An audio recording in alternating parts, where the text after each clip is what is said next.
تعالى هنعمل احلى تحلية ميكس كده ما بين البسبوسة والكيك.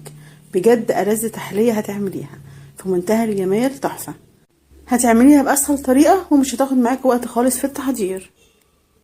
يلا بينا نشوف هنعمل التحلية الأول بتاعتنا دي ازاي. اللهم صل وسلم وبارك على سيدنا محمد وعلى آله وصحبه وسلم. ازيكم يا أحلى اخوات في الدنيا، يا رب تكونوا بألف خير. معايا كده محضرة الطعام أو كبة الخلاط. هحط فيه كده حوالي 5 بيضات، طبعا دي بدرجة حرارة الغرفة. وهنزل كده بكوبايتين الا ربع من السكر. طبعا الكوبايه دي اللي هنعمل هنعير بيها المقادير. هنزل بمعلقه صغيره من الفانيليا السايله او باكوين من الفانيليا البودر. هجيب بقى كده برتقانتين، طبعا مغسولين كويس. هشيل بقى البوزه اللي فوق واللي تحت دي بالشكل ده، وبعد كده هحطها كده بقشرها بالشكل دوت.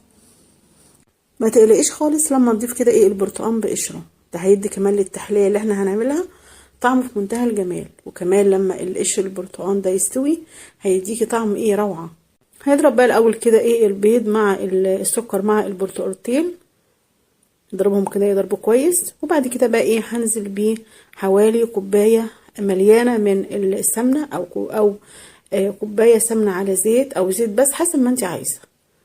وبعد كده هضيف حوالي 5 كوبايات من الدقيق، طبعا ده منخول، ده متعدد الاغراض. وهنزل كده بباكوين من البيكنج باودر، ورشه كده بسيطه كده من الملح. وهنديهم كده ضربه كده في الكبه لحد بس كده ما البيكنج باودر يضيع كده في قلب المكونات، ضربتين بس كده. وبعد كده هكون مجهزه صينيه دهنها كده بالسمنه او الزيت ومبدراها كده بحبه من الدقيق.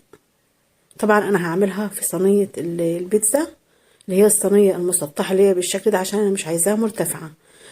طبعا انت لو عايزاها مرتفعه طبعا هتعمليها في الصينيه اللي بتعملي فيها الكيك. انا بقى مش هعملها في الصينيه بتاعه الكيك، انا هعملها في صينيه اللي هي البيتزا المسطحه بالشكل ده، عشان انا مش عايزاها اللي هي بارتفاع الكيك. انا عايزاها كده زي ارتفاع كده البسبوسه، قطعه البسبوسه في منتهى الجمال، تحفه.